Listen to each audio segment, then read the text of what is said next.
You've been carrying this question quietly for longer than anyone knows, and you keep hoping that one more effort or one more conversation might finally shift something.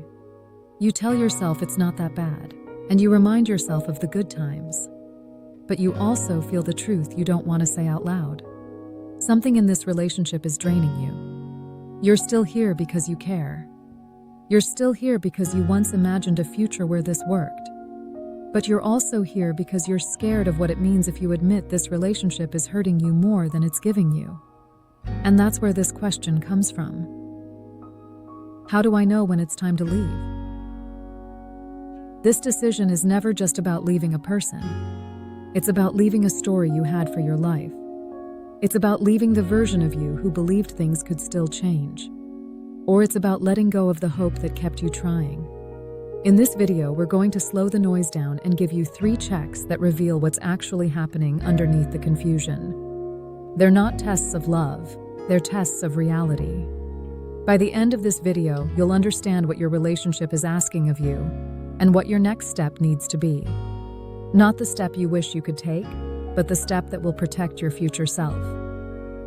Most people get stuck because they're asking the wrong question. They ask whether they still love their partner or whether their partner still loves them. But love isn't the thing that keeps a relationship alive. Because love without responsibility has no weight. Closeness requires consistency, and connection requires effort. Think of it this way: if we stopped showing up at our job, we would lose it, even if we loved it. We understand that instantly because jobs require action, and relationships require even more than that. They need presence, they need accountability, and they need 2 people who keep showing up for each other. So let's take a look at check number 1. Am I doing the work of 2 people?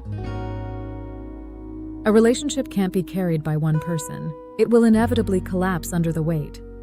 You know you're doing the work of 2 people when you're the only one scanning the emotional climate. You're the one trying to repair tension. You're the one adjusting your tone. You're the one reading books and listening to podcasts and trying new communication styles. Meanwhile, your partner tells you things are fine. They tell you that you're overreacting. And they tell you that you're making a problem over nothing. So you shrink yourself so they don't feel threatened. You stay quiet so they won't pull away. And the truth is, you've been carrying more than your share for so long that you barely notice it anymore. It feels normal to burn out for love. So, ask yourself this: if I stopped doing everything I do to hold this together, would the relationship still function? The truth is, most people already know the answer. They just don't want to let go of the story they once believed in. But the answer matters because it reveals something essential. Closeness is impossible when only one person is trying. When someone shows you who they are, believe them the first time. If they've shown you again and again that growth isn't a choice they make, this gives you the clarity you've been avoiding. Check number 2.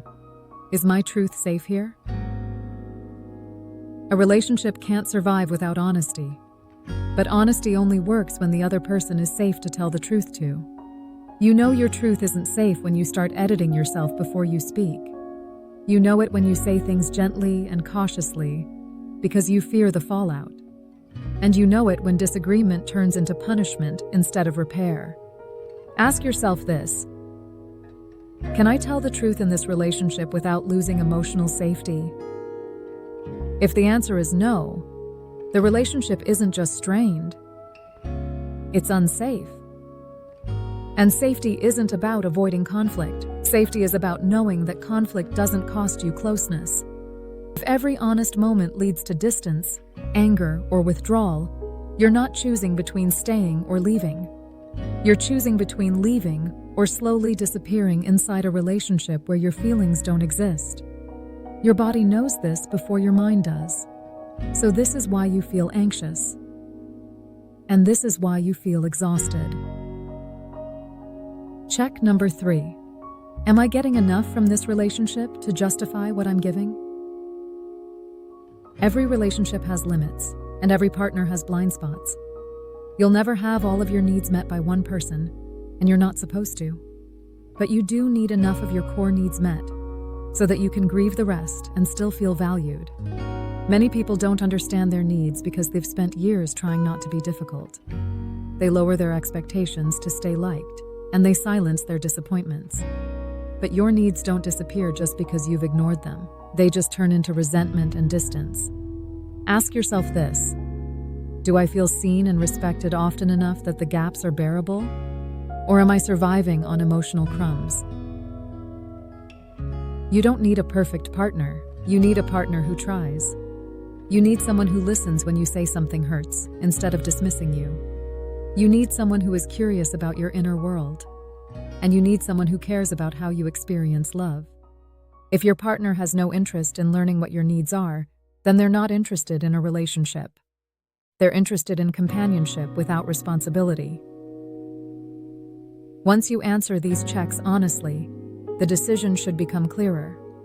You're no longer asking whether you should leave. You're asking whether you can live with the emotional cost of staying. And you're asking whether the version of you who keeps shrinking will still be intact a year from now. If you're doing the work of two people, if your truth isn't safe, and if your needs aren't even on the table, then this isn't a relationship crisis, it's crossroads. And you deserve to choose the path that leads you back to yourself. Before you take the next step, there is something important to honor. This relationship taught you things you needed to learn. You learned that ignoring red flags is a form of self-abandonment. You learned that love bombing and inconsistency are not passion, they're instability.